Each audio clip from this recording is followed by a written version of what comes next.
Nós estamos num ano em que temos eleições gerais na nossa nação. Isso é importante, né, numa democracia. E eu acho que um dos programas de formação da vida mais belos que eu já vi foi trazido um dia por Jesus de Nazaré. Uma pessoa que não tinha um mandato, que não estava vinculado a algo que hoje a gente chamaria de política institucional, mas que, é claro, fazia política no sentido mais belo que os gregos trouxeram. Vocês sabem que a palavra política, né, no grego antigo, equivale à palavra cidadania, no latim antigo. É que uma é grega, outra é latina. Polis é comunidade de vida. Alguém que faz política participa da vida da comunidade. E os latinos, em vez de chamar de polis a comunidade de vila, chamavam de civitatem, que depois deu cidade, cidadania. Parênteses, eu acho engraçado que algumas pessoas dizem assim: eu não me meto em política, o que eu quero é fazer cidadania. Se ela estudasse um pouco mais de idiomas antigos, ela ia entender que nós estamos falando da mesma coisa, só que uma é em grego e outra em latim. A sensação que dá é que política é uma coisa feia, suja, não merecida, e cidadania é uma coisa elevada. E ela significa o mesmo, com uma diferença: o idioma de origem e o uso que nós damos no cotidiano. Mas quando Jesus de Nazaré, ele interfere na vida da comunidade, e o que eu vou dizer, tanto faz se você tem religião ou não, se essa religião ela é cristã, essa é uma decisão tua. Mas Jesus tem várias das suas reflexões que servem muito para pessoas que tenham nele crença ou não, pessoas que não o chamam, como eu agora fiz propositadamente, de Jesus de Nazaré, que é a personagem histórica, e que dizem Jesus Cristo, por ter nisso um vínculo religioso. Ora, Jesus de Nazaré, utilizando o termo histórico, foi capaz de algumas mensagens para implantar a perspectiva de a vida devia ser melhor, e será. Uma delas aparece num dos 4 evangelhos, o único que não é sinótico, né, não é como o evangelho de Marcos, de Mateus ou de Lucas, que é o evangelho de João, que é um evangelho um pouco mais filosófico, para quem já o leu, né, ele tem uma marca de reflexão muito embasada no que a gente chamaria, né, de filosofia e teologia mais adiante. E no evangelho de João, há ali algo, repito, tanto faz se você tem religião ou não, porque isso é uma escolha tua, mas que algumas mensagens, elas são fundas, vindas de vários lugares, e uma é essa que eu vou dizer: Jesus de Nazaré. Há um registro no Evangelho de João, capítulo 10, versículo 10. É fácil guardar para quem é da área de educação, porque é 10, 10. E no capítulo 10, versículo 10 do Evangelho de João, ele escreveu algo atribuído a Jesus de Nazaré, que eu acho magnífico como proposta de convivência, de vida, portanto, uma ação política, não necessariamente partidária, né, porque isso é outra forma de fazer, é um dos modos de fazer política. E o grande, o especial, Jesus diz: quero que tenhais vida e vida em abundância. Eu acho isso genial. Quero que tenhais vida e vida em abundância. Quero que tenhais vida, já se tem. Basta viva ou vivo estar. Mas a frase mais marcante é: não é qualquer vida, não é mini vida, subvida, banal vida, vida de miserabilidade, de dolo, apenas, exclusivamente aquilo que machuca. Quero que tenhais vida e vida em abundância. Você sabe o que é abundância? Abundância não é exagero, não é desperdício. Abundância não é de modo algum o luxo descartável. Abundância é suficiência.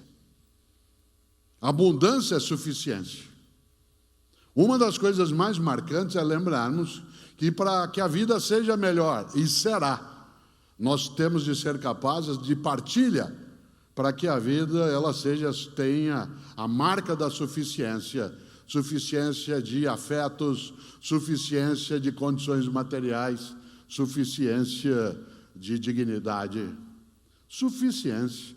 Digo de novo, a abundância de modo algum é exagero, é descarte, é aquilo que sobra à toa. Uma vida abundante é aquela na qual não haja carência de alternativa. Se você e eu tivermos uma carência de alimento, de abrigo, de cuidado de saúde, de afeto, a abundância é exatamente quando há suficiência. E eu estou dizendo isso por uma razão, porque pessoas que têm mais idade como eu, talvez se lembrem do que eu vou dizer agora. Nosso país, nos 50 anos mais recentes, ele teve uma progressão econômica inédita no tempo anterior. Nós tivemos, nos 50 anos mais recentes, uma mudança significativa em termos de condições econômicas. Claro que estamos vivenciando um momento muito difícil, em que há, sim, uma carência forte, uma miserabilidade em várias circunstâncias, que é movida por variáveis de natureza diversa, mas que tem, sim, um momento que é complicado. Ainda assim, nós ainda guardamos o fato de sermos uma das 15 maiores economias do planeta. Mas eu quero lembrar que há meio século a gente estava começando esse tipo de escalada. Quando eu era menino em Londrina, por exemplo, a gente não tinha tanto dinheiro circulando e nem tantas condições.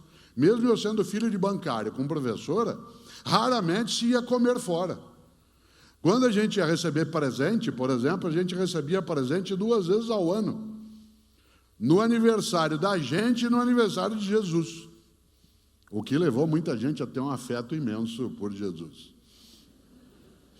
Você ganhava presente no teu aniversário. Eu que nasci no dia 5 de março, eu ganhava um presente em março e eu tinha que cuidar direitinho dele, porque outro só em dezembro. Então, se quebrasse o caminhãozinho, eu tinha que arrumar a rodinha, eu tinha que acertar. Atenção, eu não vivia uma circunstância de penúria, mas não havia tanta circulação. Quando eu era menino, pouca gente tinha carro na família. Era um tio que tinha carro. E a gente, inclusive, saía aos domingos para fazer uma coisa que era dar uma volta. Hoje a gente detesta o trânsito, mas existia uma época em que a gente entrava todo mundo dentro do carro, 8, 9 crianças. Não existia cinto de segurança. Alguns no Fusca iam lá atrás, naquela parte aberta do banco de trás, em que estranhamente se negava a lei da física, que dizia que 2 corpos não ocupam o mesmo lugar. Alguns no Fusca iam lá atrás, naquela parte aberta do banco de trás, em que estranhamente se negava a lei da física, que dizia que 2 corpos não ocupam o mesmo lugar.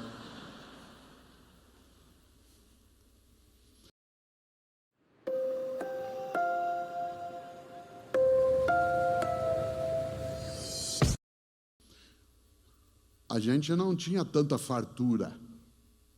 Quem aqui foi formado em famílias de pessoas que tiveram que trabalhar na roça, arrumar as coisas, foram para o campo, sabe o que significa. Hoje, mesmo pessoas com uma condição econômica menor são capazes de ter mais bens, menos do que precisariam, mas mais do que já se teve. Por exemplo, vários de nós, quando crianças, repito, não era uma família que não tivesse recursos, a gente tinha um sapato ou 2, tinha uma calça ou 2. Nesse sentido, não havia a ideia de abundância como excesso. E aí tinha uma coisa que tem a ver com o que eu estou dizendo agora, e com essa expressão magnífica de Jesus, quero que tenhais vida e abundância para a gente fazer uma vida melhor. Faça o teu melhor, uma vida que não seja medíocre. Por exemplo, a gente quando ia comer fora, não era uma coisa óbvia comer fora. Comer fora de casa, a gente ia 1, 2 vezes no ano. E era um momento especial em que se fazia isso. Aliás, o lugar onde eu ia em Londrina com a família, eu tenho memória disso até hoje, quando eu tinha 6, 7 anos de idade, era uma churrascaria.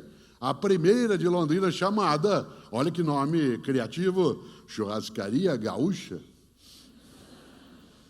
Ficava no comecinho da Avenida Santos Dumont, onde hoje fica o aeroporto de Londrina.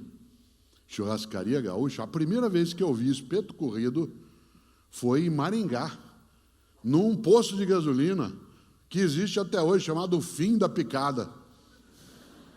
E era o fim da picada, no sentido literal do termo, a cidade acabava ali, a picada terminava ali.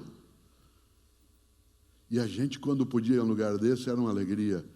Durante o ano inteiro, Onde que a gente almoçava no final de semana para descansar um pouco, a família inteira, na casa dos outros. Ou vinham na nossa casa, mas com uma coisa maravilhosa.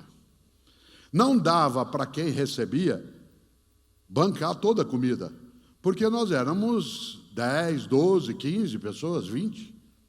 E a gente alternava as casas no final de semana. Casa de tia, de parente, de amigo. E aí tinha um milagre que é especial. Como não dava para quem recebia bancar tudo, cada família levava alguma coisa. Cada um levava uma coisa. A família levava uma lasanha, outro levava um frango, outro levava um lombo, a outra família levava uma macarronada, outra uma maionese de batata. E aí servia para todo mundo. Agora veio o milagre. Cada uma levava uma coisa, e na hora de ir embora, todo mundo levava mais do que tinha trazido. Cada um levava uma coisa, e na hora de ir embora, todo mundo levava mais do que tinha trazido. Eu lhe dei 20 mil réis para voltar 3.300, para tirar 3.300, você tem que me voltar, é 17.700, é 16.700. E de repente não fazia sentido matemático que diz que o todo não pode ser menor que as partes, mas as partes ficavam maior que o todo. Cada um de nós levava um pouco e quando ia embora levava mais do que tinha trazido, porque cada um de nós, cada família levava para casa uma matula, um farnel, uma marmita. Tinha um milagre aí, que é esse que Jesus propôs. Eu não quero dar aqui uma conotação religiosa ao que eu estou falando, porque isso poderia ser desrespeitoso a quem tem no dia a dia uma prática religiosa de verdadeira, mas é lembrar que o que há por trás disso é uma coisa chamada partilha. Por que é que sobrava? Porque como todo mundo tem alguma coisa, e quando a gente junta é suficiente, ainda sobra. Aliás, os cristãos contam uma coisa maravilhosa. Um milagre feito por Jesus de Nazaré, que é o de multiplicação de pães e peixes. Em alguns dos relatos, vocês se lembram, os discípulos chamam Jesus num canto e dizem, tem 10 mil pessoas aí. E eles estão com fome, eles não querem ir embora. Bom, nem eu iria se eu ouvisse alguém falar sobre fraternidade, vida decente, solidariedade, não exclusão. Também ficaria eu. E aí os discípulos, segundo os relatos, disseram, o povo não quer ir embora, quer comer.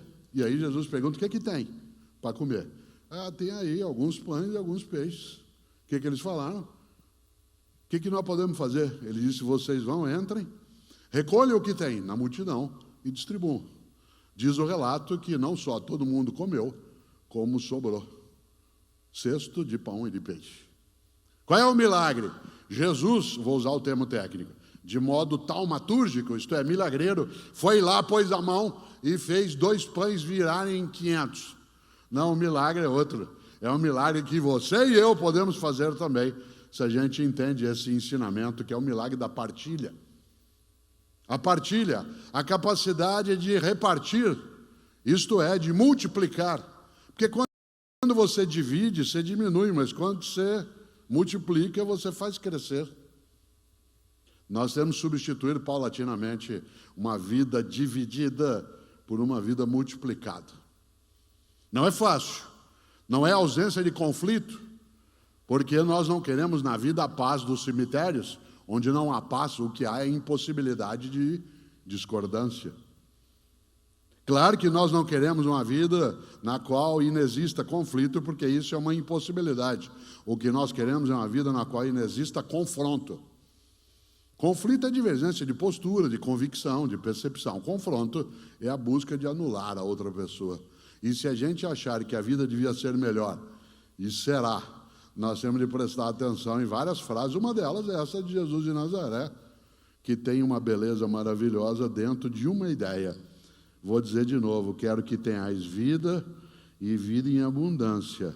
Mas se você notou, olha que beleza, a frase está no plural. A frase não é quero que você tenha vida e vida em abundância. A frase